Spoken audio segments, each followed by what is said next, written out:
And keeping your eyes closed, allowing yourself to drop more deeply into that sacred space of being.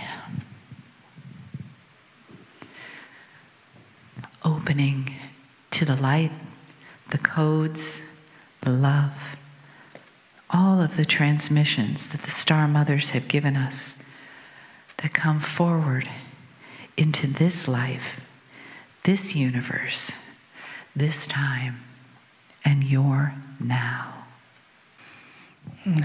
So it is good day to you, huh?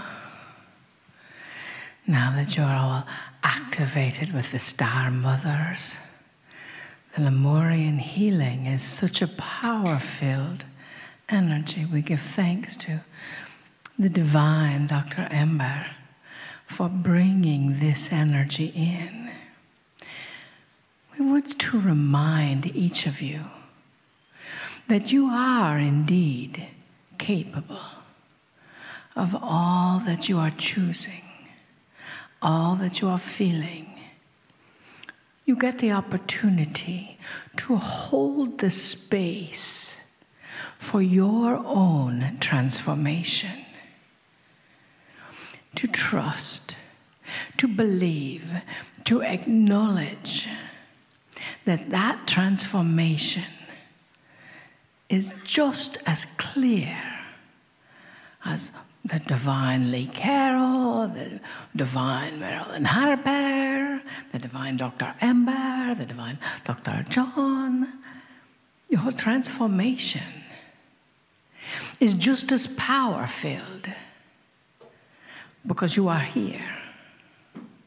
You raised your hand and you volunteered to be here on this planet at this time. We know some of you have tried to renegotiate that.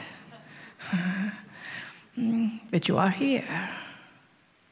You also get the opportunity to hold the space for all other beings that are around you, that you encounter on a daily basis, for their transformation as well. How many of you have beings of light, relatives, friends, colleagues, that you think, they are just never going to wake up? Huh? Anyone ever feel like that? Or one person. So we will talk to you. Because we know that you each wish to be all that you are. And we know that as you are all that you are, as we said yesterday, or as Adironda said yesterday, I am the presence. We want you to know that by your intention, your feeling of holding yourself or someone else in that space of, oh, I will never get this, or they will never get this, you are creating that. We know that Adironda, now we know that many of you are saying, well, who are you if you're not Adironda? Not for you to worry. We want to tell you a story. We've told the story before, but there's new information. This is a story of two people. You know, you bring people into your life as a sweetheart or a best friend or a loving husband or wife or even a colleague that will help you evolve on your way, yes? So these two people, he is a professor, an archaeologist, a professor at university. He's also a collector of war memorabilia. You walk into his home and he's got helmets from World War I, World War II. He's even got some that date back to the Civil War. He sells bayonets with the knife on the end. He's got Civil War guns. He's a shooter himself. He goes to gun competitions and he hunts bears and big game and things like that. And deer, yes, he hunts the gentle deer and eats them for the winter. And he loves all war memorabilia. The universe brought him a unity minister for a wife. We get what we need, right? That was many years ago. I'm 14, something like that. Now, when her friends asked her, what in the world are you doing with this warmonger? No, he was not a warmonger. He just collected things about war and has a big bear skin on his wall and a deer head sticking out. So, yet, when he married this unity minister, who is love walking around in a human body, there was then a bear skin, a deer head, and the Buddha. People asked her, how are you possibly going to change him? And she says, I don't have to change him. I just have to love him.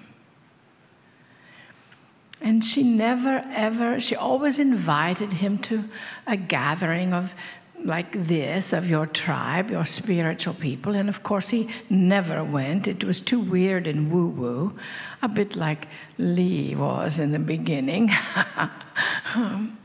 And she just loved, he would go to his shooting conventions and she would go to her unity conventions. And they would vacation together. If that is for us, we take a message. They would vacation together, but they would also vacation separately. 8 years into their marriage, she said, well, what would you like for Christmas? And he said, you know, I'd really like one of those meditation sets. Now, she didn't ever try to convince him of anything. She didn't ever want him to change. She didn't ever ask anything of him, of anything. And so by her holding the space and just loving him right where he is, he awakened. She got him a meditation tape, one of our vessel Marilyn's, and gave it to him for Christmas. And then he got another. Then they started meditating together. He still has bear skins on the walls, but he does not go hunting any longer. He still goes to shooting conventions because those are his friends. And now she goes with him and honors him as he honors her. She came down with a bit of an illness this past winter. He volunteered to take a Reiki healing course so he could work on her. You see, when you hold somebody where they have been in the past, including yourself, you're holding them back and you're holding you back. When you love yourself right where you are, and when you love others right where they are, that holds the space for total transformation. Dearest beings of light, that is the key. From that space of total transformation, everything is possible. From that space of total transformation, it is only a love. It is not the energy of, oh, I love them so much, I want them to change. Well, dearest, if you're having that thought, the person who really gets to change is you. Yes. When you have something that upsets you when someone else is doing something, that is a direct reflection of some dissatisfaction within yourself. As the Master says, look at the plank in your own eye before you want to pluck the toothpick out of someone else's, or some variety thereof. We are not that Master. You see, beings, you are the way showers. You are the illuminated ones. As Kryon says, the old souls. And as our vessel Marilyn says, wrinkles are a sign of wisdom. You're very wise. You carry that energy of the ancients. You carry that vibration. So when you hold yourself in that place of, I can't ever do that, you become correct. Yesterday, our vessel Marilyn read an article about someone who had patented a teleportation device. She was very excited, and she knew that Adironda was going to mention it, and Adironda did not. It was pointed out to her that she did not read all of the article. Imagine that. And at the end of the article, they disbanded the patent because they found that the device did not do what it said it was going to do. Raise your vibration enough so you would dematerialize in one location and materialize somewhere else. Yet that is still in the field. So it is possible that someone else will pick up that torch that listens to this recording now or in the future, or maybe is here live with us and connects with that energy. So you can indeed teleport, because we know you have done so before. It's just a matter of maybe remembering, raising your vibration to the highest level possible, to hold the space for your transformation, as well as the transformation of those around you and the world or galaxy. We are holding the space for the transformation of this planet into love, whatever that may mean. We ask you for the same. We honor you.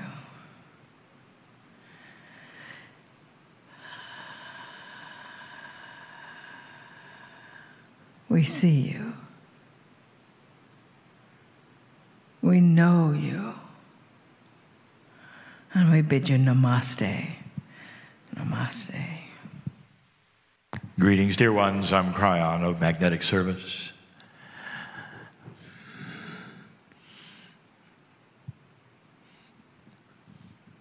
This would be the third message about invisible things.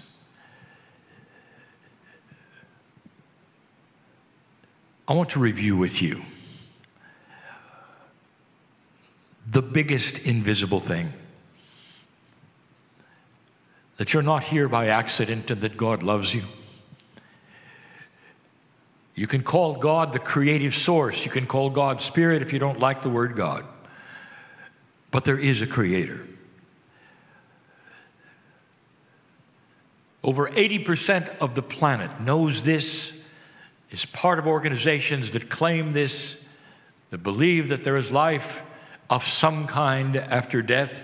It is an intuitive, monotheistic belief of the planet that you were created.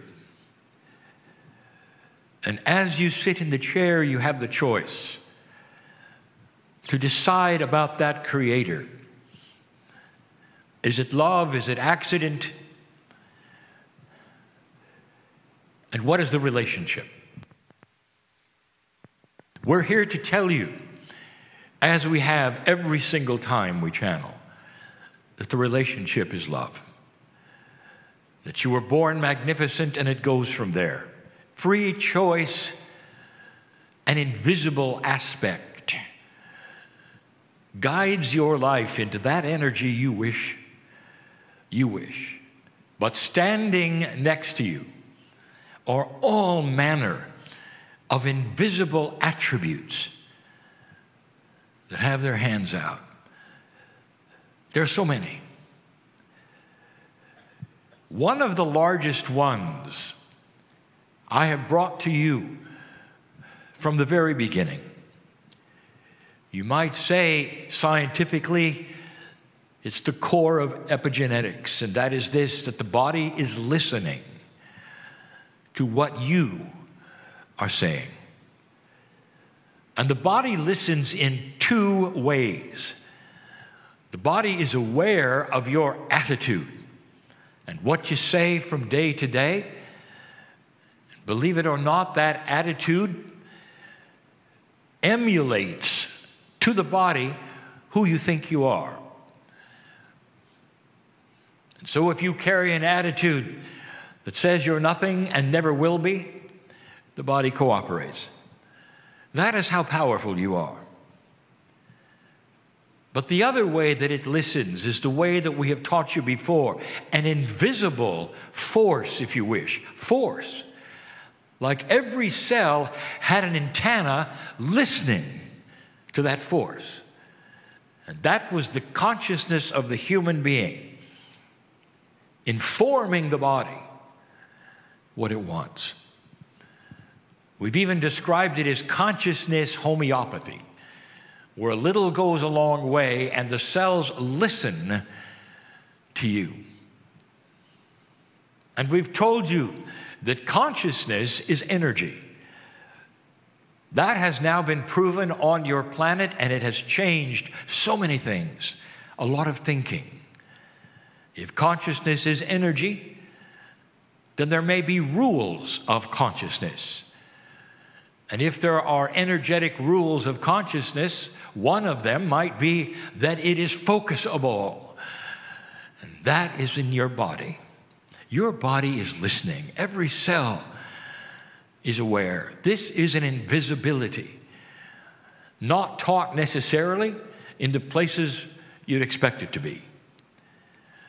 But more and more are starting to realize that you can shape your own existence, that which is health for you.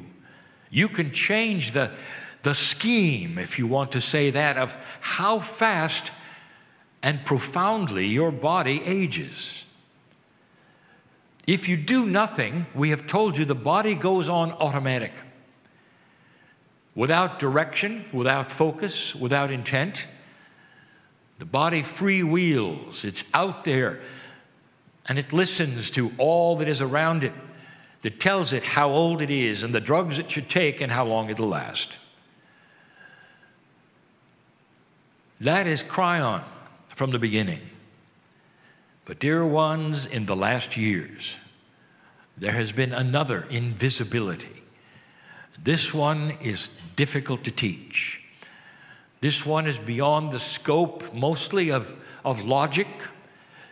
This is the one that is controversial. This is the one that might even be laughed at. And it deals with the field. The idea that consciousness and the energy of it is all around you from the potentials that is developed from it. I'm going to give you an example. A simple metaphor.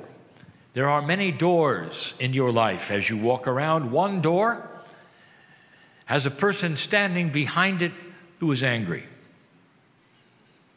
has his hand on the doorknob, it's about to open. There's another door.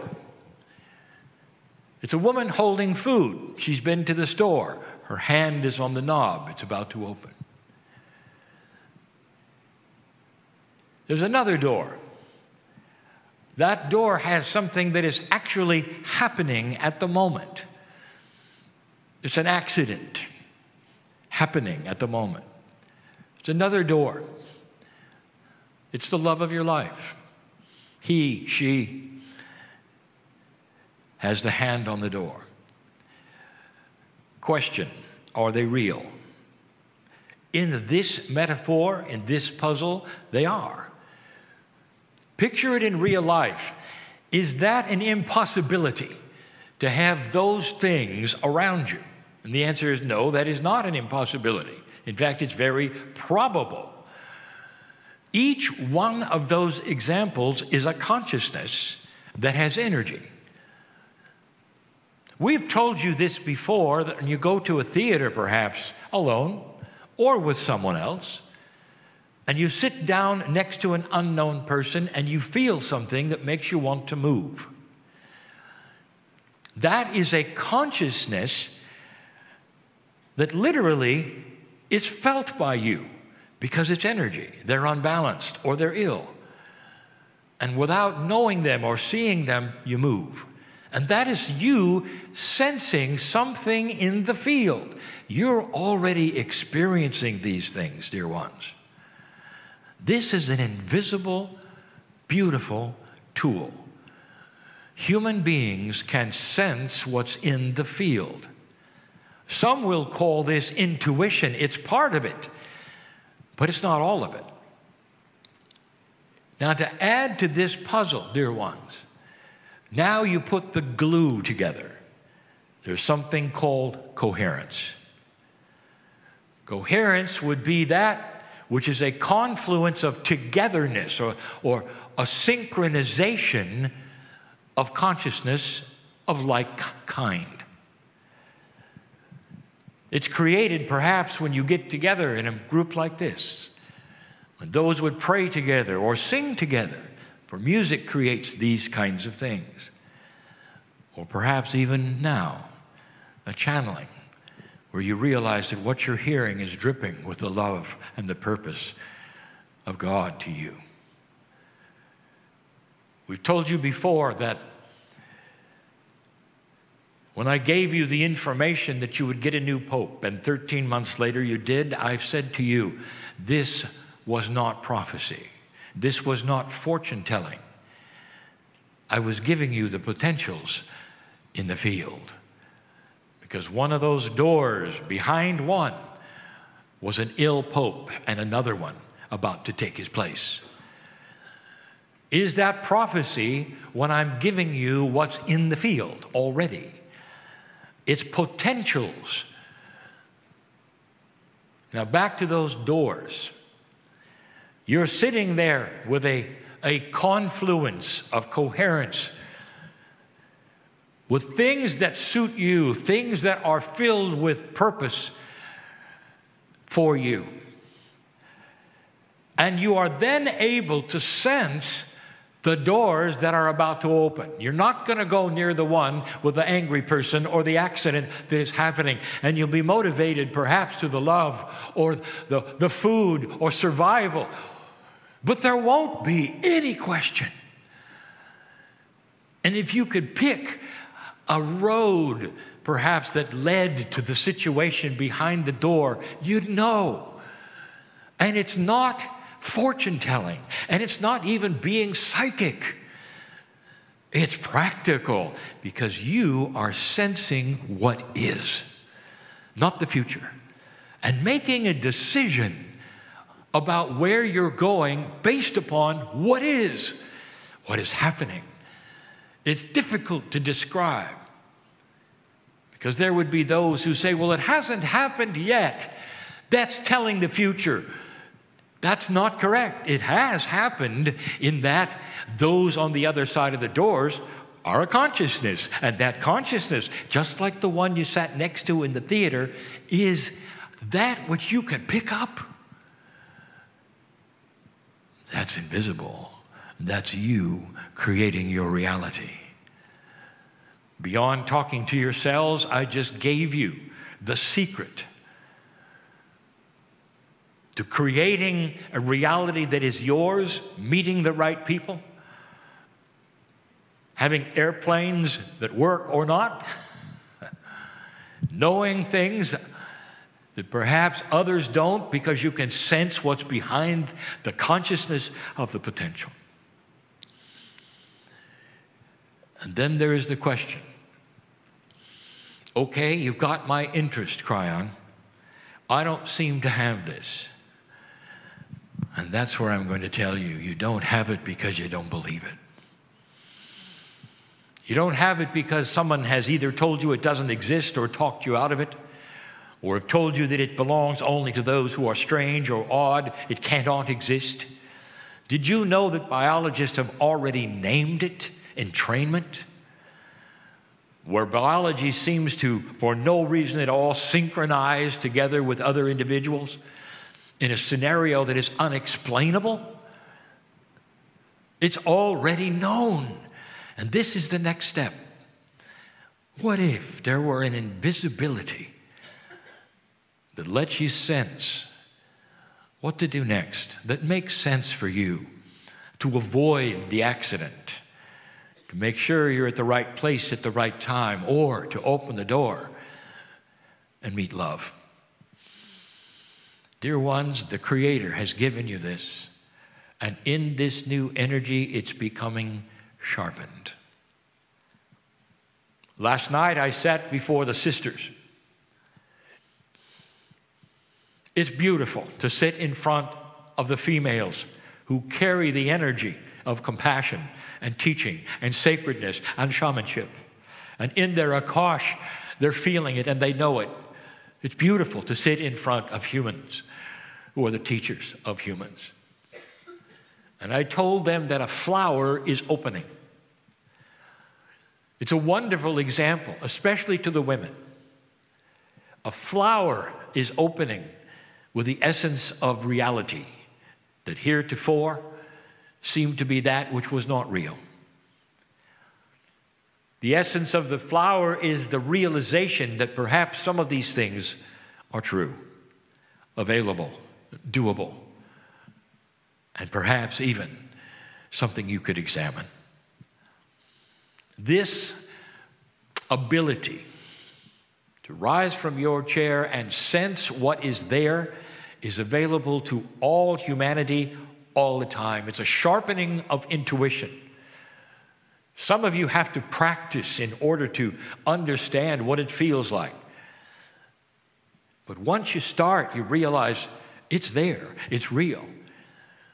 There are so many, even in this room, who would listen and come, who have said, I can tell you the stories that Kryon is right, that I felt something that either brought me to the chair today or took me to a person where I had a healing, and it was beautiful. And you start to realize this is a life practice that will keep you in a beautiful place for a very long time. Control over the things that you thought were uncontrollable. It's invisible, it's the field, it's real, it's consciousness, it's energy. And it's here. Old soul, I've said it before, it's available to you first because you have the tools to use it. Your akash rings with the wisdom of understanding these words. Your akash rings with a maturity that says, Kryon's right. And you will then teach the others, the new ones, of the ability that has always been theirs. And there's more. Invisible things come with the love of God and purpose, and it's the reason why you're so magnificent. And now you're starting, perhaps, to understand why we say what we say about a better humanity that is coming. We leave it there. But there's more. There's always more. Go from this place changed. And so it is.